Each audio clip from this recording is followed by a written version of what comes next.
ওনার সাথে যে বিয়ে হয়েছে, তারপরে আমি বুঝতেছি না যে উনি আমার স্বামী। বলছে মামা এইটা এটা এটা আমার বিয়ের তো উনি বলছে কি মামা বললো না, তুমি আমাকে তুমি করে বলো, আমি তোমার হাজব্যান্ড। আমাকে মায়েরা কোনো ধরনের ঘুমের ওষুধ খাওয়ায়া আমাকে বস্তায় ভরে বুড়িগঙ্গা নদীর এখানে ফালা দেওয়া হয়েছিল।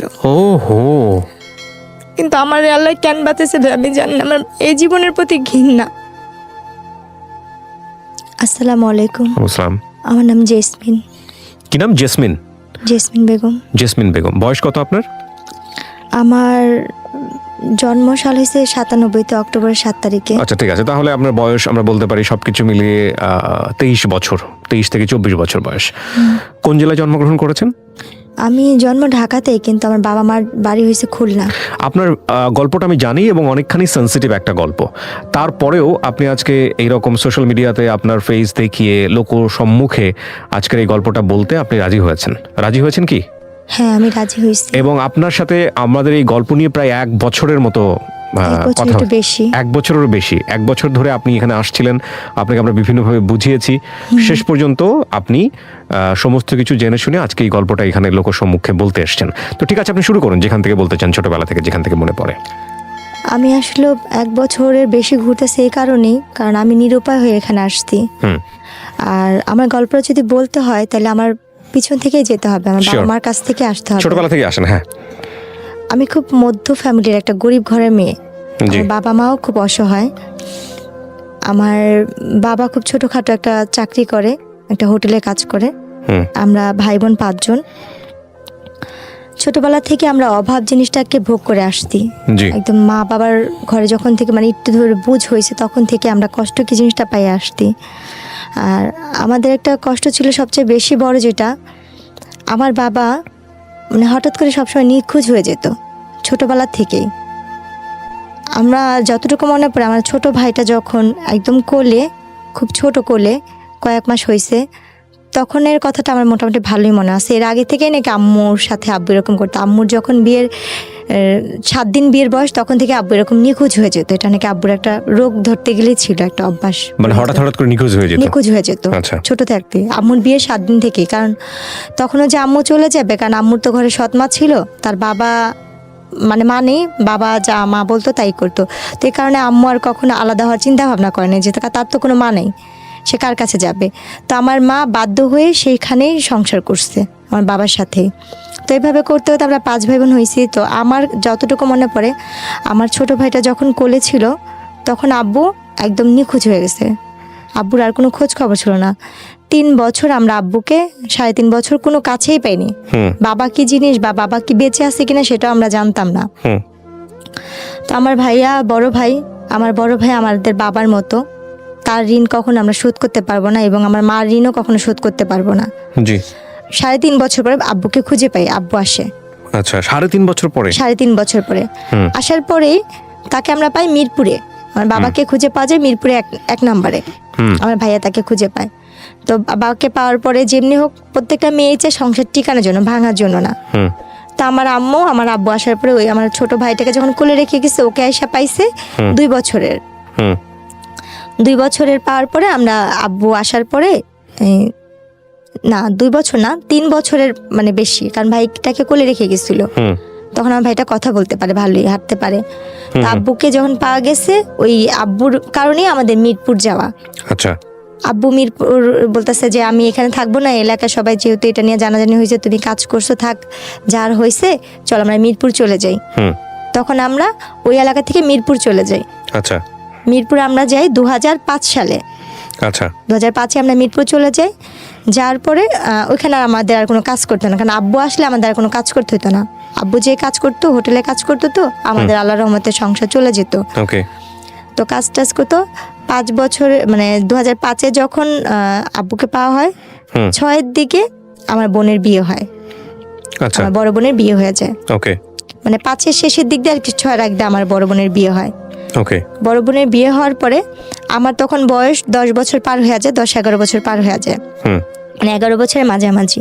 তো আমরা যে এলাকায় থাকি, ওই এলাকারই যে বাসায় ভাড়া থাকি, সে পাশের বাসায় একটা লোক ছিল। ওনারা আমাকে রাস্তায় খেলতে দেখে পছন্দ করতে। আমার বাবা মার কাছে বিয়ের প্রস্তাবও দিছে। তো আমার ভাইয়া যে বাসায় গাড়ি চালাতো, ভাইয়া তো গাড়ি চালানো শিখে গেছে, ওই বাসায় গাড়ি চালাতো। ওনার আবার কোনো সন্তান ছিল না নিজের, আমার আম্মুকে নিজের মেয়ের মতোই দেখতো। তো ওই এলাকার মোটামুটি সবাই জানতো আমরা তার নাতি। আমরা ওনাদের বাসায় ভাড়া ছিলাম। তো যখন আমার জন্য বিয়ের প্রস্তাবটা যায়, তখন ওই নানু বলতেছিল যে তুমি কি ভাবতেছো এটা মাতবরের নাতি? ও তো মাতবরের নাতি না, ও কিন্তু ভাড়াটিয়া এখানে। আচ্ছা। ও কিন্তু মানে দেখতে শুনতে ভালো, সুন্দর, ওরা সব ভাই বোনই সুন্দর, কিন্তু ও কিন্তু কোনো বড় লোকের মেয়ে না, গরিবের মেয়ে। আচ্ছা, তারপর? তো আমার ওইখান থেকে ওনারা বলতেছে যে না, আমরা তো বাজারে গেছি, বাজার ভাঙাচোরা হলে আমাদের সমস্যা নেই, আমাদের সদাই দরকার। আমাদের বাজার কেমন হলো সেটা আমরা জানি না, আমাদের সদাইটা আগে মেন দরকার। তো আমার আব্বু আম্মুকে এসে অনেক রিকোয়েস্ট করে, প্রস্তাব দেয়। দেখেন আমরা কিচ্ছু চাই না, শুধু মেয়েটাই। তখন রোজার মাস ছিল, আমার বোনের বিয়েরও 1 বছর পরের কাহিনী, 2007 সালের কাহিনী এটা। তো আমার আম্মু বললো যে আমার মেয়ে তো ছোট, আমার মেয়ে তো এখনো সাবালক হয় নাই। আচ্ছা, আপনার এই বিয়ের যখন আসলো তখন বয়স কত আপনার? আমার তখন বয়স 11 বছর। মাত্র 11 বছর? 11 বছরে, মানে আমি মানে শেষ দিকে, মানে পুরো শেষ হয়নি। মানে ওরা যারা আসছে ওরা শুধু আপনার এই চেহারা দেখে এসছে? যে আমার চেহারা দেখে। আর তখন আপনি পড়াশোনা করেন নাকি পড়াশোনা করার সুযোগ হয়নি? আমি তখন স্কুলে ভর্তি হয়েছি, তখন হিসাবে আমি ক্লাস 6 এ মাত্র পড়ি। ক্লাস 6 এ পড়তেন? হ্যাঁ। তারপর মাত্র 6 এ। যারা বিয়ে নিয়ে আসছে তারা কোথা থেকে এসেছে? তারা আশেপাশেই ছিল? তারা এমনি ওদের হোম ডিস্ট্রিক্ট বিক্রমপুর ছিল, কিন্তু ওই এলাকার ওরা স্থানীয় ছিল। স্থানীয় ছিল এবং আপনাদেরকে চিনতো আগে থেকে? আমাদের চিনতো, যে আমরা ভাড়াটিয়া সেটা চিনতো। ওকে, তারপর? কারণ আমি তো সারাক্ষণ রাস্তায় খেলতাম। মানে উনি আমাকে ওই বড় হওয়ার পর ওই তখনই দেখছে। দেখার পরে বলতেছে যে এই মেয়েটা কে রে? ওর বোনের সাথে, ফুফাতো বোনের সাথে আমি খেলতাম। বলছে মালিহা এটা কে রে? বলতেছে এটা তো জেসমিন, ওই পাশের বাসায় থাকে ওরা। বলতেছে কি মেয়েটা কি করে? বলতেছে ও ওইখানে সরকারি স্কুলে পড়ে, আমার সাথে এমনি খেলতে আসে। তখন রোজার মাস ছিল। আচ্ছা। তো আমাকে দেখছে ইফতারির 2-3 ঘন্টা আগে, সে আমাকে দেখছে। আচ্ছা। দেখার পরে তারা ইফতারির পরপরই তারা চলে আসতে আমার জন্য বিয়ের প্রস্তাব নিয়ে। আসার পরে আমার মা বাবাকে অনেক রিকোয়েস্ট করলো, যেদিন দেখছে সেদিন কথা বলছে, তারপর দিন আমার গায়ে হলুদ হয়েছে। আমার বাবা মাকে তারা এক পর্যায়ে, আর আমার বাবা মা ভাবছে যে আমরা গরিব, এত বড় লোক জায়গা থেকে আসতে, নিজের থেকে মেয়ে নিতে চাচ্ছে। তো একদিন সময় চেয়েছে, তারা সেটাও দেয়নি। তারপর দিন গায়ে হলুদ করছে, তারপর দিন কাবিন করছে ওনারা। বুঝতেন 11 বছর বয়সে বিয়ে কি জিনিস? কতটুকু বুঝতেন? আমাকে ওনারা পার্লারে সাজাইতে নিচ্ছে। আমি এই যে পাশে যে খেলতাম গলিতে, আমাকে ওই গলিতে কয়েকটা আন্টি ছিল, অনেক আদর করতো। আমাকে বলতো ললনা সুন্দরী বলতো। ওনারা আমাকে আদর করে ললনা সুন্দরী বলতো। আর একটু দুষ্ট টাইপের, মানে খেলাধুলার প্রতি আমার নেশা অনেক বেশি ছিল। আর চুলগুলি একটু বড় ছিল তো, যার কারণে। তো তারপরে যখন ওনারা পার্লার সাজে, আমি তো কখনো পার্লারে সাজি নেই, আমার জন্য এটা পুতুলের মতো সাজ। আমি হলুদের দিনও ওনারা সাজাইছে, আমি সেটা তো অনেক খুশি ছিলাম, ফুল টুল দিয়ে। আমার বিয়ের মিষ্টি আমি নিজেই চেয়ে চেয়ে খাচ্ছি। তারপর যেদিন আমার কাবিন হয়, সেদিন আমি পাশের বাসা আন্টিকে যা বলছি, পুতুল আন্টি দেখেন আমি আজকে আরো সুন্দর ললনা সুন্দরী হয়ে আসছি, দেখেন আমাকে কত সুন্দর লাগতেছে। সেদিন আমার কাবিন সাজলেন। সাজার পরে থাকে না মেয়েদের, তো সাজার প্রতি একটা আলাদা ন্যাক থাকে। দেখা নিজেকে আয়না যখন দেখতেছিলেন বউ হিসেবে, সাজার পরে? হ্যাঁ, আয়নাতে দেখে তো নিজের প্রতি নিজে অবাক হচ্ছিলাম যে আমি এত সুন্দর, বা আমি এত পুতুলের মতো লাগতেছে, আমাকে আমি চিনতে পাইনি। বাট বিয়ে কি জিনিস সেটা আপনি বুঝতেন না? বিয়ে কি জিনিস আমি নিজেই বুঝিনি। আচ্ছা আচ্ছা, তারপর বিয়েটা কি? তো তারপরে গিয়ে আমার কাবিন হলো 2007 সাল আগস্টের 28 তারিখ আমার কাবিন হয়েছে। তো কাবিন হওয়ার পরে ওই দিন তো কাবিন হলো, তো ওনারা কাবিনের পর দিয়ে না আমাকে যখন কাজী লিখতেছে কবুল বলবে, আমার আম্মু নিচে, মানে মেহমান আসছে, সবাই খাওয়া দাওয়া দিচ্ছে, আব্বু নিচে দাঁড়াচ্ছে কে কে আসবে। তো ওনারা বলতেছে কি তাতেই করেন, ইফতারির আগে বিয়ে পড়াবো, ইফতারির আগে বিয়ে পড়াবো। তা আম্মুরা বলছিল কি ইফতারির পরে একবারে ঠান্ডা মাথায় বিয়েটা পড়ে। তো ওনারা খুব তাড়াতাড়ি করতেছিল। ওনাদের বাসায় হয়েছে, আমাদের বাসাও না কাবিন হয় না, ওনাদের ফ্ল্যাটে ওনাদের বিল্ডিংয়ে নিয়ে কাবিন করেছে। কারণ আমাদের বাসা তো সুন্দর না, আমাদের বাসা তো মানুষ আসতে পারবে না, মেহমান আসতে পারবে না, এই জন্য। তো আমার আম্মু সবাইকে খাওয়া দাওয়া দিচ্ছে, কাজ টাজ করতেছে। এর মধ্যে আমার ভাইয়া বসা ছিল, আর আমার বড় বোনের ভাসুর বসা ছিল। জি। তো ওর মধ্যে ওনারা বলতেছে কি আমার বাবার নাম, আমার মায়ের নাম, সবার নাম নিচ্ছে, লিখতেছে। তো আমাকে কবুল বলতে বলছে। আমাকে কিন্তু আমার একবার মামি আর আমার নানি শিখা দিছিল, তোর যদি কবুল বলতে বলে তুই কখনই কবুল বলবি না, চুপচাপ থাকবি। অনেকক্ষণ পরে আমরা যখন বারবার তোরে বলবো বল বল বল, তারপর তুই বলবি। কিন্তু আমি আর সেই জিনিসটা বুঝিনি। আমাকে যখন কাজী বলতেছে বলো মা বিসমিল্লাহ কবুল, আমি বলছি হ্যাঁ কবুল কবুল কবুল, একসাথেই বলে দিছি কতবার, মানে হিসাব ছাড়াই। আমার এতটুকু ছেলেটাকে দেখেছেন না যার সঙ্গে বিয়ে হচ্ছিল আপনার? তাকে তো আমি ছাদে খেলার সময় দেখছি, কিন্তু ওভাবে কখনো বড় ভাই হিসেবে জানতেন নাকি? মামা হিসেবে জানতাম। আর তার মাকে আমি নানি ডাকতাম। মাকে নানি ডাকতেন আর ছেলে? আচ্ছা ওকে, তারপর সেই হিসাবে মামা হয়। আমার আম্মু এসে বলতেছে কি যে আসেন আমরা বিয়ে পড়া ফেলে আপা। আমার ফুপু শাশুড়ি নাম ধরে বলতেছে যে আসেন আমরা বিয়ে পড়া ফেলে। তো আমার ফুপু শাশুড়ি বলতেছে আল্লাহ বিয়ে তো হয়ে গেছে। আমি কান্না করতেছি, না না আমার তো বিয়ে হয় না, আমার তো বিয়েই হয় না, আমার বিয়ে করাইবা না। আমার ভিতরে ধারণা ছিল যেমন টিভিতে নাটক বা ছবি দেখতাম যে হিন্দুরা ঘুরে যে এই আগুন রেখা ওইভাবেই বিয়ে। আমার চিন্তা ধারণা ওইভাবে মানুষের বিয়ে হয়। বাবা বিয়ে কি জিনিসটা আমি অতটা বুঝিনি, ওইটা টিভিতে দেখে বিয়ে ওইটাই বিয়ে। যে না আমার তো বিয়েই হয় না, আম্মু আমার বিয়ে দেয়নি। মানে এটা কবুল কবুল বলার পরে? হ্যাঁ, আমার কিন্তু বিয়ে হয়েছে 1 ঘন্টা হয়ে গেছে। ইফতারি আগে ওনারা বিয়ের কাজ সেরে ফেলছে। ইফতারি করার পরে আম্মু বলতেছে আসেন আমরা বিয়ে করাই। পরে আমার যে ফুফুসের কাছে উনি বলতেছে বিয়ে তো হয়ে গেছে। আপনার মাও জানে না এটা? আপনার বাবা ছিল? আব্বু তো নিচে, আমার ভাইয়ার কাছ থেকে নাম ঠিকানা নিয়ে ইয়ে করে ভাইয়া সাইন দিছে, আমার বড় বোনের রেজিস্ট্রি বলে কবুল বলানোর যে বিষয়টা এটা বলছে। আচ্ছা হ্যাঁ, ওইটা করা ফেলছে। কবুল টবুল সব বলা শেষ। আমি এমনকি সিগনেচারও করছি, আমার নামটাও লিখছি। পরে ওনারা বলতেছে কি এই যে ছবি তুলছি দেখো দেখো ক্যামেরা দিয়ে ছবি তুলছি, ওনারা বলতেছে। তো আমার যার সাথে বিয়ে হয়েছে তার একটা ফোন ছিল, কলমালা ফোন, টাচ ফোন বড়। তো ওই ফোনে উনি ভিডিও করছে, ছবিগুলো দেখাইতেছে। আমি টাকা থেকে হাসতেছি, কিন্তু উনি যে আমার স্বামী বা উনি যে কি, আমি তখনও তাকে মামা আমাকে ডাকতেছি। ওনার সাথে যে বিয়ে হয়েছে তারপরে আমি বুঝতেছি না যে উনি আমার স্বামী। বলছে মামা এইটা এটা এটা আমার বিয়ের ইয়া। তো উনি বলছে কি মামা বললো না, তুমি আমাকে তুমি করে বলো, আমি তোমার হাজব্যান্ড। এরপরে গিয়ে ওনারা আর কি আমাকে বলতেছে, আমার আম্মাকে, আম্মু বলতেছে তাহলে আমরা ওরে নিয়ে যাই। বলছে না দেখেন যেহেতু কাবিন হয়েছে ছেলে মেয়ে একটু একসাথেই থাকুক। আম্মু বলছে না আপনারা তো বলছিলেন যে মেয়ে সাবলক না হওয়া পর্যন্ত আপনারা ছেলে মেয়েকে এক জায়গায় করবেন না। বলছে ও তাকে মামা ডাকতো, ওর তো একটু ফ্রি হওয়ার দরকার আছে, একটু থাকুক, কথা টথা বলুক, রাত্রে আমাদের সাথেই থাকুক, তারপরে আমি তারপর দিন নিয়ে দিয়ে আসবো নি। পরে আম্মু আব্বু মানে চুপচাপ থেকে পরে আমার নানি বলতেছে কি যে না ঠিকই আছে, রেখেই যা। আচ্ছা, কারণ থাকার দরকার আছে, বোঝার দরকার আছে যে ও এখন আরেক বাড়ির বউ, এই কাজটা। তো আমার শ্বশুর বাড়িটা ছিল রাস্তার এই পারে ছিল আমার শ্বশুর বাড়ি, 1 গলির পরে আর কি আমাদের বাসা। মানে আবার চাইলে ভিতর দিয়ে আরেকটা গলি আসতে যাওয়া যেত, বলা যায় এই পারের ওই পার। এরপরে গিয়ে রাতে যে কাহিনীটা, ওনারা অনেক সুন্দর করে ফুল টুল দিয়ে ঘর সাজাইছে, রুম সাজাইছে, আমাকে নিচ্ছে। আমি নিজের ঘরে নিজে ফুল টুল নিয়ে টেটুটে নিয়ে খেলতেছি। আমি নিজেই ওইটা যে আমার ঘর, আমি ওনাকে সবসময় দেখে ভয় পাইতাম। ওনাকে যখন ওই রুমে দেখছি না, আমি ভয় চুপচাপ হয়ে গেছি। উনি না গুন্ডা, ওনাকে না সবাই ভয় পায়, এলাকার সবাই ওনাকে নাম ধরে যেটা বলে। উনি এই ঘরে কেন, উনি কি আমার সত্যি তেল স্বামী? উনি তখন বলে উনি আমার হাজবেন্ড। তো ওই জিনিসটা আমার ভিতরে ভয় কাজ করতে। তো তখন থেকে তার ভিতর থেকে আমার একটা দূরত্ব, সে যে আমার স্বামী সেটা আমি কখনোই মানতে পারতাম না, ভয় পাইতাম।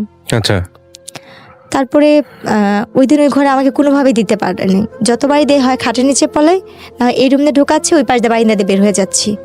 আমার সারাটা রাত এভাবেই গেছে। মানে কোনোভাবে আমি কান্নাকাটি করতেছি, চিগলাইতে আসছি।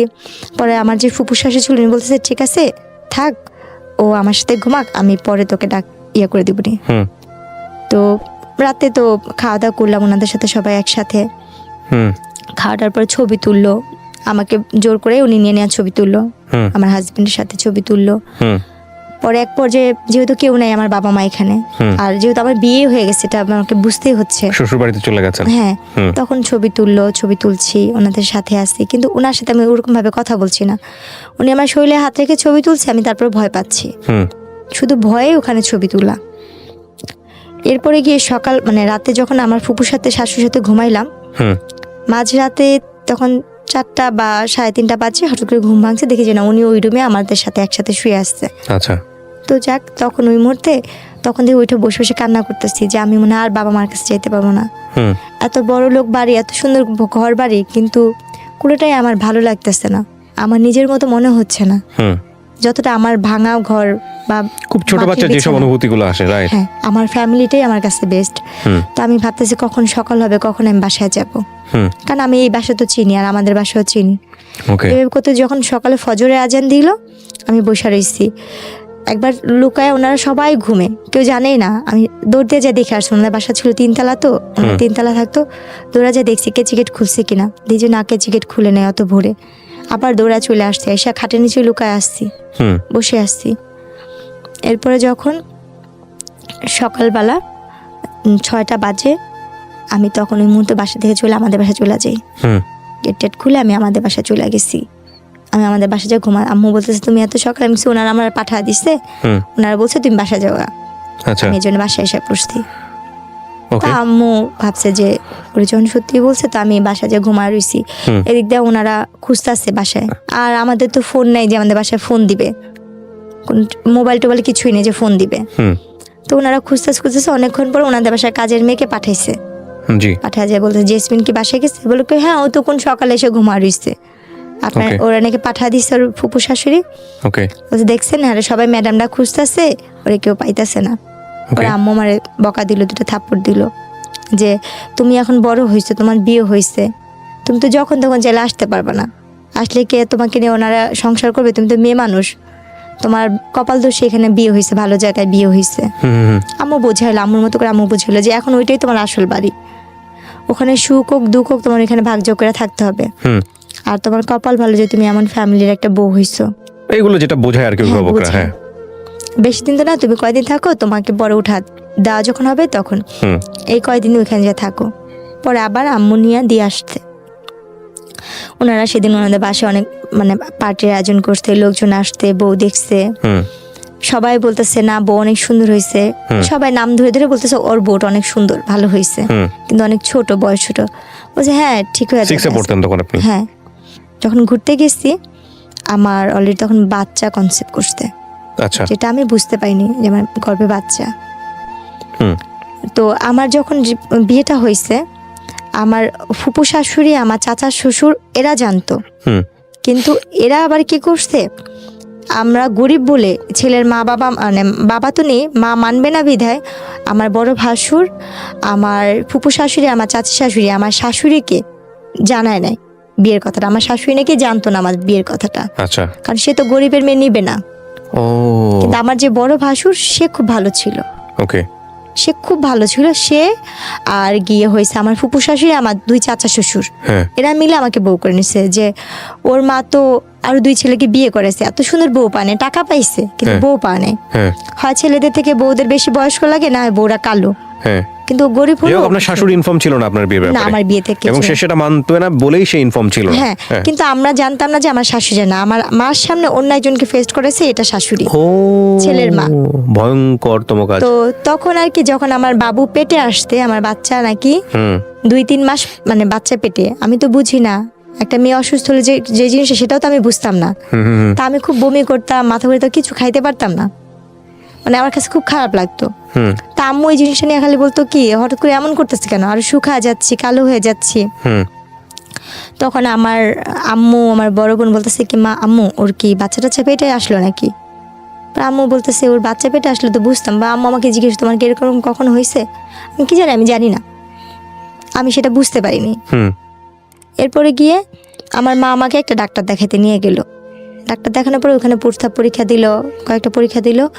এই রিপোর্টগুলো আনতে গেল আমার হাজবেন্ড, উনি আমাকে নিয়ে গেল সাথে করে। রিপোর্টগুলো আনতে যাওয়ার পরে বলতেছে ওনার তো বাচ্চা পেটে, উনি তো ওনার 3 মাস শেষ পর্যায়ে, বাচ্চা 4 মাসে পড়বে। তো এই কথা শোনার পর উনি খুব খুশি হয়। উনি খুশি হয়ে ওনাদের গ্রামের বাড়িতে আমাকে নিয়ে যায়, বিক্রমপুরে। আচ্ছা, উনি আমাকে বিক্রমপুরে নিয়ে যাবে। এই ফার্স্ট আমি আমার শ্বশুর বাড়িতে যাচ্ছি। আচ্ছা, তো আমার শ্বশুরবাড়িতে যখন যাবো তখন আমি খুব কান্নাকাটি করতেছি। এতদিন তো আমার ফুপু শাশুড়ি, চাচা শ্বশুর বাড়ি, আমি জানতাম এটাই আমার শ্বশুর বাড়ি।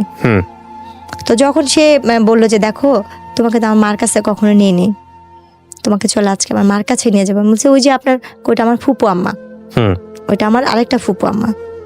আচ্ছা। এরপরে গিয়ে উনি যখন নিয়ে যাবে আমি ভয় পেতেছিলাম যে আম্মু না যাবে, অনেক কান্নাকাটি করতেছি। আমার ছোট বোন আর মামাতো বোনকে নিয়ে যাই, আমরা একসাথে বিক্রমপুর যাই। আচ্ছা ভাইয়া, যেদিন যাই সেদিন আমাদের যাইতে রাত, মানে আমরা বিকালবেলা রওনা হয়েছি, তো শীতের দিন ছিল, এটা 2008-এ পড়ে যায় কাহিনীটা। আমাদের যাইতে যাইতে দেরি হয়ে যায়, আমরা গিয়ে ওখানে গিয়ে পৌঁছাই সন্ধ্যার সময়। তো ওই অবস্থা দেখে সে আমার মামি শাশুড়ির বাসায়, আমার আরেকটা ফুপু শাশুড়ির বাসায়, যে কিনা মুক্তিযোদ্ধা তার ফ্যামিলি, তাদের বাসায় নিয়ে ওঠায়, তাদের বাসায় রাখার পরে ওনারা বলতেছে মাশাআল্লাহ তুই তো বউ অনেক সুন্দর আনছে, আমাদের সবার বউ পছন্দ, মানে সবাই আমাকে অনেক আদর করতেছে।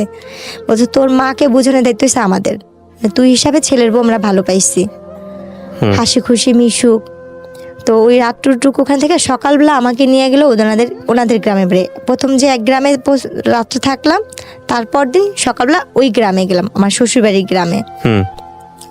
তো যাওয়ার পরে ওখানে আর কি ওনারা বউ দেখে আমার শাশুড়ি বলতেছে খালি কি চামড়া ধলাই আনছিস, কোনো টাকা পয়সা আনিস নাই, বউর সাথে কিছু দেয় না। উনি আমার কানে হাত দিচ্ছে, গলায় হাত দিচ্ছে, হাতে হাত দিচ্ছে, হ্যাঁ শূন্যের কিছু নেই। তখন আমি বলতেছি কি আল্লাহ উনাকে তো দেখছিলাম ওই নানুর বাসায়, তাহলে উনিও তো আমাদের নানি হইতো, আর উনি খুব বয়স্ক ছিল। তো উনি আমার গলায় কানে হাত দিয়ে বলতেছে তোমার বাবা মা কিছু দেয় নাই, তোমার বাপ কি করে? আমি বলছি আমার বাবা হোটেলে কাজ করে। এটা শুনে এসে আরো রাগ হয়ে গেছে। ওই মুহূর্তে ওনারা কি করলো, মা ছেলে ঝগড়া করতেছে, আমার আরেক ভাসুর, আমার আরেক দেবররা, দুই দেবর মিলে ঝগড়া করতেছে, তারা ঝগড়া করতেছিল। তারা ঝগড়া করতে করতে আমার যে বড় মানে যে ভাসুরের বউ যে ছিল, আমার সেই বড় ভাসুরের বউ আর আমার আরেক ভাসুরের বউ, তারা মিলে রান্না বান্না করতেছে, বউকে যেটা খাওয়ানোর মিষ্টি টিষ্টি সব বানাচ্ছে। তো তখন বাজে সকাল 10টার দিকে। তো ওই মুহূর্তে কি হয়েছে, তারা দুই ভাই মারামারি, তিন ভাই মিলে ঝগড়া কথা কাটাকাটি করতে একটা মারামারি, অনেক পর্যায়ে দেখি যে দা বটি নিয়ে মারামারি হচ্ছে। আমি আমার দুই বোন রুমে, কতক্ষণ পরে আমি মানে মারামারি যখন, সে তো আমার স্বামী, তার সাথে আমি যেহেতু সংসার করছি প্রায় 1 বছরের মতো সময় হয়ে আসতেছে কাছাকাছি, তো ওনার সাথে ঝগড়া লাগছে দেখে আমি একটু বাইরে এসে দরজার সামনে দাঁড়াইছি। দাঁড়ানোর পরে আমার যে আরেক ভাসুর, মানে মেজো ভাসুর যাকে বলে, সে এসে আমার মুখে ভাষা একটা খারাপ করে একটা গালি দিয়ে আমার চুলটা টাইনা ধরে। আচ্ছা, এইটার আগে মার, একটা গালি দিয়ে বলতেছে এটার আগে মার। উনি আমার চুল টাইনা ধইরা উনি কি করলো বলছে, মানে অনেক বাজে ভাষায় গালাগালি করছে, ওকে আগে মার, চামড়া ধলা তো গেছে এটা সেটা করতে গছা দিচ্ছে, এভাবে বলে উনি ইয়া করলো। ভাইয়া কখনো যুদ্ধ কি জিনিস দেখি নেই, শুনছি শুধু মুক্তিযোদ্ধা নিয়ে অনেক কষ্ট, কিন্তু সেই দিনের যুদ্ধটা মনে হয় কি আমার জীবনে অনেক বড় একটা যুদ্ধ ছিল। সেই দিন ওই মুহূর্তে আমাকে মারলো, আমার দুই বোনকে মারলো, আর সে মায়ের কি ওরা ধরা মায়ের।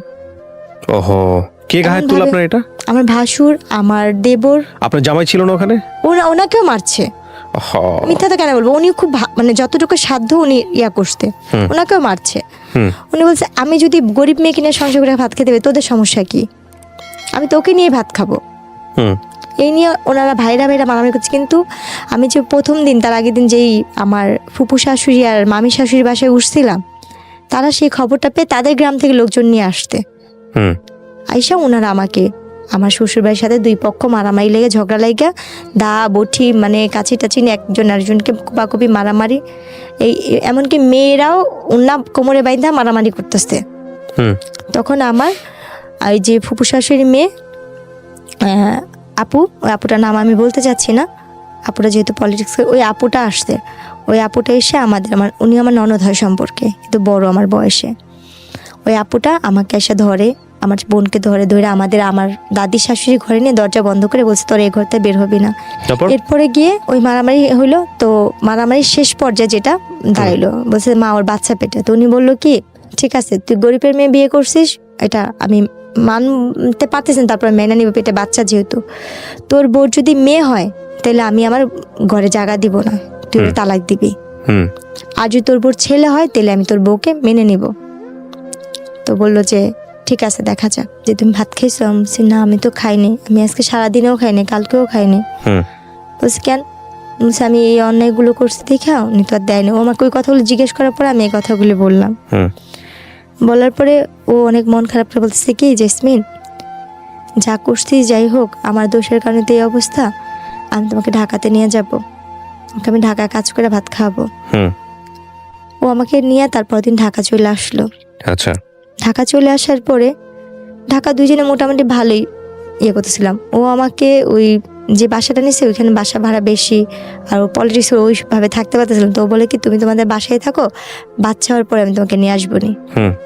তারপর আমার বাবা মার কাছে এনে দিয়ে গেলো। দিয়ে যাওয়ার পরে 3 দিন পরে ও বলতেছে কি শুনেন, আমার আম্মা তো বলছে আপনার মেয়ের যদি ছেলে হয় তাহলে আমাদের বাড়িতে উঠাবো, আর যদি ছেলে না হয় তাহলে আপনার মেয়েকে আমি আর নিব না, মেয়ে হলে আমি তালাকের কাগজ বাসায় পাঠা দিব। একে তো আমি বিয়ে করছি কিছুই পাই নাই, আমার অন্যান্য ভাইরা পাইছে। আর আপনার মেয়ের যদি মেয়ে, আমার 2 ভাইয়েরও মেয়ে, আপনার ঘরের মেয়ের ঘরে যদি মেয়ে হয় তাহলে আমি এই বউ দিয়ে কী করবো। এরপর হয়েছে গিয়া আমার বাচ্চাটা মানে মারামারিতে হইলো, আমার যখন বাচ্চা হবে, আমার অলরেডি বাচ্চা হওয়ার সময় হয়েছে 2010-এর দিকে আমার বাচ্চা হলো এবং নর্মালি ডেলিভারি হলো বাচ্চাগুলো। বাচ্চাগুলো মানে 10-এর বাচ্চাগুলো মানে টুইন ছিল? হ্যাঁ। ও আচ্ছা। মার্চের 26 তারিখে হয়েছে। দুটোই মেয়ে? না, ছেলে এক মেয়ে। এক ছেলে এক মেয়ে, মাশাআল্লাহ। হ্যাঁ, তারপর? এবং নর্মালি ডেলিভারি হয়েছে আল্লাহর রহমতে। তখন ওই কথা শুনে ওনারা আসতে, ও আমার হাজবেন্ড আসতে, আমার হাজবেন্ডের বড় ভাইটি সবাই আসতে, দেখলো খুব খুশি বাচ্চাদের নিয়ে গেল, কিন্তু মেয়েটাকে ওরকম বেশি একটা আদর করে নাই। আচ্ছা। ছেলেটাকে নিয়ে সবাই খুশি ছিল। আচ্ছা আচ্ছা। তো সত্যি কথা বলতে কি, আমার না ওই মানুষটার প্রতি কখনোই ভালোবাসা কি জিনিস আসেই নেই। কারণ আপনি বোঝেনি তো, নাই বোঝার বয়স ছিল না বিষয়টা। বোঝার বয়স নেই, আর কেন জানি তাকে তো আমি ভয়ই পাই, তাকে তো কোনো ভালোবাসার মানুষ হিসেবে দেখিনি বা স্বামী হিসেবে দেখিনি।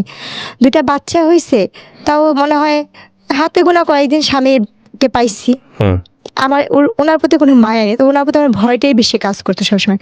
আল্লাহ, কখন যেন এসে আমাকে মারবে, কখন যেন উনি মাতাল হয়ে আমাকে মারবে, এই চিন্তাগুলো ছিল। আর ওনার সাথে যেটা, উনি হয়তো মানসিকভাবে সাইকো টাইপেরই ছিল, যেটা মানুষ বলে। আমি আমার হাজবেন্ডের সাথে কোথাও যাচ্ছি, কেউ যদি বলতে চাই তোর বউটা তো অনেক সুন্দর, উনি তাকে কিছু না বলে সে আমাকে ওরা ধরা মারতো। আর মার কি, যে মারগুলো সহ্য করার মতো না, যে মারগুলি আমার আজও ঘুমাইলে চোখ বন্ধ করলে আমি চোখের সামনে ঝাপসা ঝাপসা ভাসে। হাতটা কেভাবে পিছিয়ে মারতো, মুখে কাপড় দিয়ে তার পাতালুতে মারতো, যেটা আমি বাইরে কেউ কিছু বলছে উনি আমাকে সে মারতো।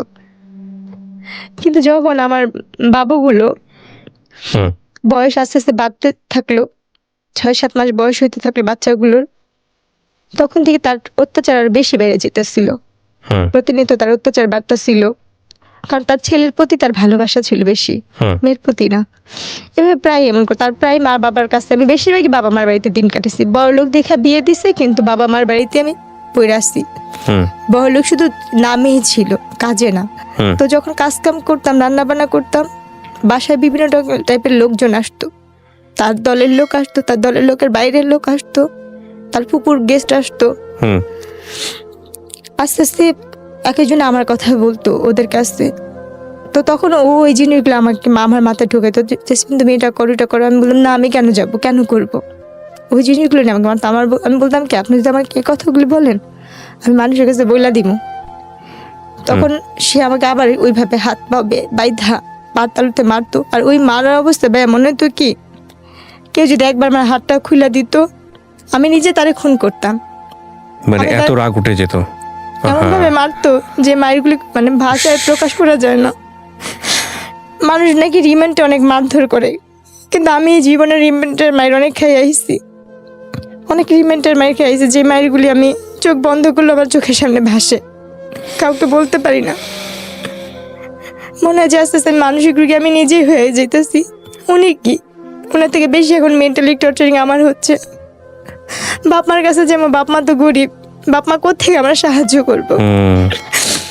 আবার কিছু বলতে গেলে বলতে হুমকি দিত, আমার ভাইরে এটা করবো, ছোট ভাইরে ওই করবো, বড় ভাইরে ওই করবো। চিন্তা করতাম আমার লাগে আমার ভাইদের ক্ষতি হইব, আমরা তো নিজেরই গরিব।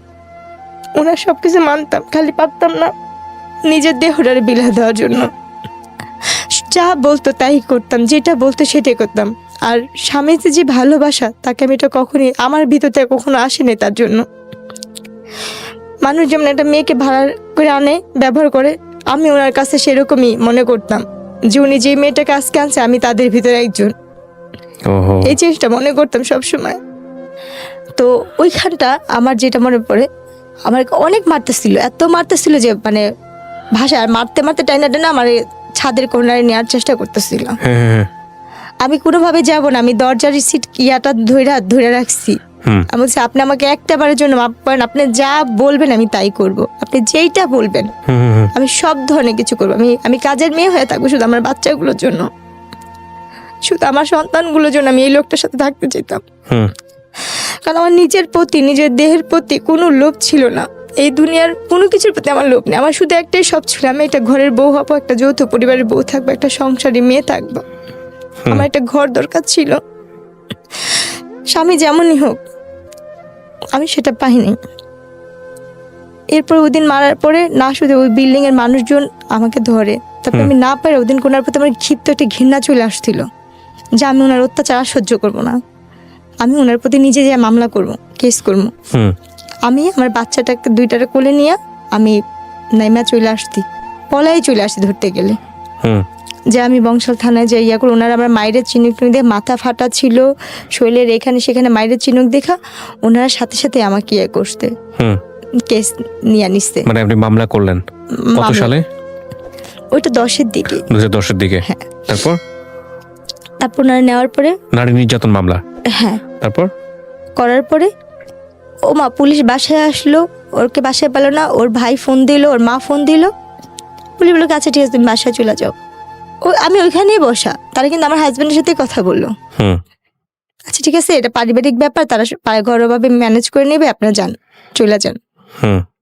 তার চাচা উকিল, অনেক বড় উকিল, তার মামারা হয়েছে অনেক বড় লোক, তার ফুপুরা, তারা নিয়ে আমার বাবা মাকে ডাকা বললো কি আপনার মেয়ের এত বড় সাহস, আমাদের ফ্যামিলি সম্পর্কে সে জানে, এই সেই অনেক হুমকি টমকি দিয়ে ঠিক আছে ওকে আর ঢাকা রাখবো না, ওকে গ্রামে রাখবো, গ্রামেই থাকবে। এই বইলা কোনো কেস হলো কথা আমাকে গ্রামে নিয়ে গেল। গ্রামের চেয়ারম্যান মেম্বাররা বিচার করে দেওয়ার 2 দিন পরে 2 দিন আমার সাথে খুব ভালো ব্যবহার করলো, খুব ভালো ব্যবহার করলো। করার পরে 3 দিনের দিন আমার যেটা মনে পড়ে, আমার বাচ্চাদের ভাত খাওয়াচ্ছিলাম, পিছন থেকে আমার হাতটা কে ধরছে আমি সেটা জানি না, আমার আজও মনে পড়ে না। সামনে থেকে আমার শাশুড়ি এরকম আমার গালটা চেপা ধরছে 2 হাত দিয়া, আর আমার স্বামী আমার পাও 2টা ধরে রাখছিল।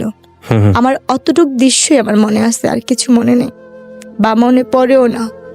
তারপর এরপরে যখন আমি 15 দিন না 20 দিন পরে যখন আমার সেন্স ফিরছে বা আমি একটু সুস্থ হয়েছি, তখন শুনে যে আমি মেডিকেলে, হাসপাতালে, আমাকে মায়েরা কোনো ধরনের ঘুমের ওষুধ খাওয়ায়া আমাকে বস্তায় ভরে বুড়িগঙ্গা নদীর এখানে ফালা দেওয়া হয়েছিল। কিন্তু আমার আল্লাহ কেন বাঁচাইছে আমি জানি না। আমার এই জীবনের প্রতি ঘৃণা, নিজের জীবনের প্রতি শুধু ঘৃণ নেই, তখনই আল্লাহ আমার নিয়ে যেত এই দুনিয়া থেকে। যদি তখনই আল্লাহ আমাকে নিয়ে যেত, তাহলে আজকে আমি যেখানটা আসছি বা যেখানে কথা বলতে আসছি, হাজার হাজার মানুষ আমার যেখানে দেখবে আমাকে দেখতো না। এরপরে যখন আমি একটু সুস্থ হইলাম, আপনাকে ওই বস্তায় করে ওখান থেকে বের করছে কে, কি জানছেন? সুইপাররা নাকি, আমি যেটা শুনছি আর কি, সুইপাররা রাস্তা ঝাড়ু দেয় না, ওনারা আমাকে দেখতেছে, আমার এই মাথাটুক একটু বের হয়ে নাকি ছিল, আমার সর্বমুখ নীল হয়ে গেছিল। আচ্ছা, পিত্ত নাকি যেরকম নীল থাকে, আমার আম্মুর কাছে শুনছি ওরকম নীল টাইপের। আমি নাকি একটু একটু করে মুখটা আমার এইখানটা খানিক নড়তেছে পানির জন্য, পানির জন্য নাকি গলাটা কাঁপতেছিল। তখন নাকি ওইখানে কারা নাকি ইয়ে করতে পানি টানি দিচ্ছে, মেডিকেলে নিচ্ছে। আমার যে ভাবির ভাই হয়েছে, তখন ছিল একজন কনস্টেবল না। কিন্তু আপনাকে মেডিকেলে নেওয়ার পরে আপনাকে চিনবে কিভাবে মানুষ? চিনবে বলতে ওই যে আপনি পরিচয় বলে দিয়েছেন যে আমার বাড়ি অমুক, তাহলে পরিচয় বলিনি। তাহলে যেখানে আমার ফালানো হয়েছিল ওই থানার কনস্টেবলের কাজ করতো আমার ভাবির বড় ভাই, আপন বড় ভাই। উনি দেখে চিনেছে আপনাকে? উনি বলতেছে কি, আমার ভাবির নাম ধরে বলতেছে কি, তো ননদ কইরে জেসমিন কত গ্রামের বাড়িতে কত নাই। আচ্ছা, পরে বলতেছে কি তোরা একবার মেডিকেলে আসতে পারবি, সেম দেখতে ওর মতনই একটা মেয়ে। আচ্ছা আচ্ছা। আর এই কথা শোনার পর না, তার 3-4 দিন আগে থেকে মার মন তো, আমার মা নাকি খালি বলতে করে ওর সাথে একটু কথা বলতে পারতাম, ওর সাথে একটু কথা বলতে পারতাম, একটু দেখতে পারতাম। তো যখন ভাবির কাছে কথা শুনছে না, তখন নাকি আমার আম্মু খালি এটা আমার মেয়ে, এটা আমার মেয়ে, চলো যাই চলো যাই। তখন আমার ভাইয়া, আমার আম্মু, আমার খালাতো বোন সবাই মিলে গেছে মেডিকেলে।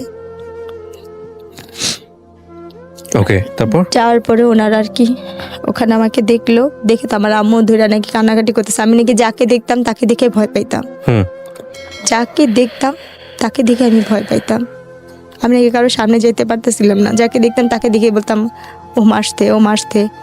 তারপরে ওই সাংবাদিকরাও নাকি গেছিল, ওইখান থেকে আমাকে ঢাকা মেডিকেলের মানবাধিকারের শাখায় পাঠা দিচ্ছিল নাকি, ওসিসিতে। আচ্ছা, ওখানে আমার চিকিৎসা হয় এবং ওইখানে আমার এই চোখের কর্নিয়াটা নষ্ট করে দিয়েছিল। আমি 3 বছর চোখে দেখতে পারিনি, এই বাম পাশের? এই চোখটার কারণে, এটার জন্য এই চোখেরও সমস্যা হয়েছিল। তারপর? তো ওই সময় চোখে আমার আঘাত পড়ে এবং গলার মধ্যে এই ঠানটা ইয়ে হয়ে গেছে, কথা ফ্যাস ফ্যাস করে আসতো, কথা ভালো করে বলতে পারতাম না। তারপর? এরপরে যখন আমাকে বাসা নিয়ে গেল, 20 দিনের না 25 দিনের দিন বাসা নিয়ে গেল, ওর যে যারা সাংবাদিক মাধ্যমে, আমার চাচা শ্বশুর এসে বলছে এই কেস নিয়ে যদি ইয়া করেন তাহলে আপনাদেরই সমস্যা হবে। তখন আমার বাপ মা চিন্তা করলো আমরা তো এদের সাথে কখনো পারবো না, কিছু করতে পারবো না। তা আমার বাবা মা কি করলো, না পাইরা আমরা মিরপুর থেকেই ওই এলাকা থেকে আমরা আবার চলে আসলাম। আচ্ছা। খিলগাঁওতে। আচ্ছা।